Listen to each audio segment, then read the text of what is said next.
Bonjour et bienvenue dans cette vidéo, pour cette édition de l'actualité du Real Madrid, en ce jeudi 25 janvier 2024. Si t'es nouveau sur la chaîne, n'hésite pas à t'abonner et d'activer la cloche de notification pour recevoir une notification dès que je publierai une nouvelle vidéo, et mets aussi un j'aime et un commentaire pour le référencement, et ainsi me soutenir. Merci, et commençons.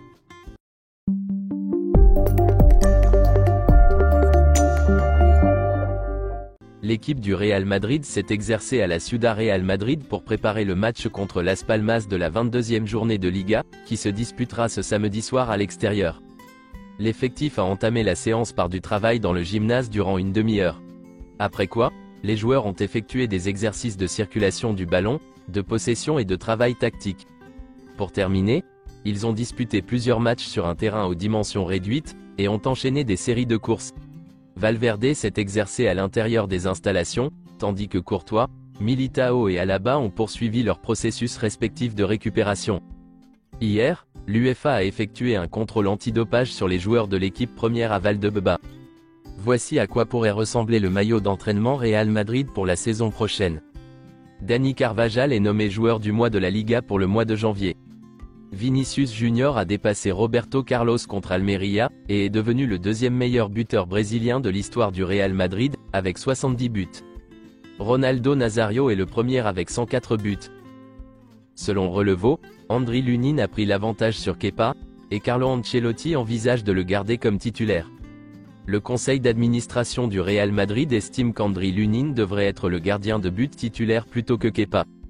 Carlo Ancelotti penche désormais pour le maintien de ce dernier en tant que titulaire, et met fin au débat sur le poste de gardien de but. Le plan du circuit du Grand Prix de F1 de Madrid se situera autour de la cité sportive du Real Madrid à Valdebebas, et débutera en 2026. La Super League prévoit de commencer en septembre 2025. La Super League confirme qu'elle a discuté avec 50 clubs, et qu'elle a obtenu le oui de 20 clubs. Elle affirme également que c'est suffisant pour commencer. Selon AS, les sources de la Super League indiquent qu'il y a des clubs qui ont signé en privé pour rejoindre la Super League, mais qui s'y sont opposés publiquement. Voici une déclaration d'Anas Lagrari, secrétaire général de la Super League. Nous avons discuté avec une cinquantaine de clubs. Une vingtaine d'entre eux sont très motivés par le projet. Nous avons déjà suffisamment de clubs pour lancer une compétition. Je ne veux pas les nommer pour ne pas les exposer. C'est officiel. Le Real Madrid et Eder Militao ont trouvé un accord pour la prolongation du contrat du joueur, qui est désormais lié au club jusqu'au 30 juin 2028. Voici quelques déclarations d'Eder Militao. Je suis très motivé pour continuer à écrire l'histoire dans le meilleur club du monde. Le Real Madrid est un honneur, c'est ma maison. Je me sens très bien ici avec mes collègues, et c'est là que j'ai appris beaucoup de bonnes choses. C'est un club qui est très spécial pour moi depuis que j'y suis arrivé.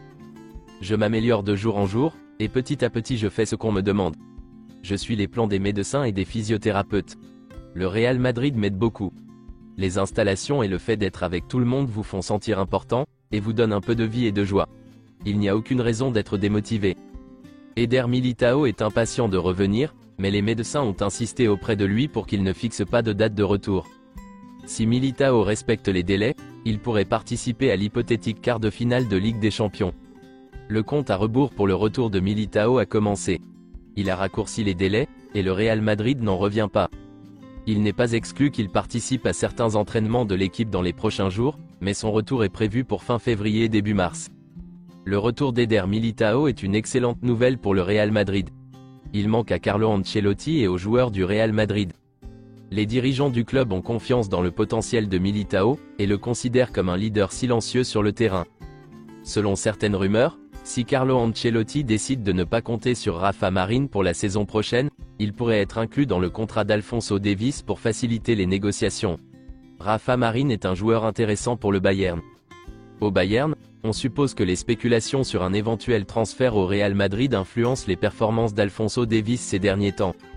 Les négociations contractuelles avec le Bayern sont au point mort depuis le printemps dernier. Le Bayern veut prolonger le contrat d'Alphonso Davies, mais pas à n'importe quel prix. Les discussions reprendront dans les prochains mois. Le Bayern a déjà décidé de vendre le joueur s'il n'y a pas d'accord. Son chemin vers le Real Madrid serait alors tout tracé, si les conditions du Bayern étaient remplies. Vinicius Junior pourrait être vendu en cas d'arrivée de Kylian Mbappé au Real Madrid. C'est en tout cas ce que Sport révèle. Pour Florentino Pérez, le joueur du PSG est le meilleur joueur du monde, et Vinicius Junior passera alors au second plan. Le président du Real Madrid ne serait pas convaincu à 100% par Vinicius et son comportement. De plus, sa vente financerait la signature de Kylian Mbappé, selon les informations de Sport. C'est tout pour cette édition de l'actualité du Real Madrid, et merci d'avoir suivi la vidéo. Abonne-toi et mets un j'aime si t'as aimé la vidéo, et mets aussi un commentaire en donnant ton avis, et à la prochaine pour plus d'infos sur le Real Madrid.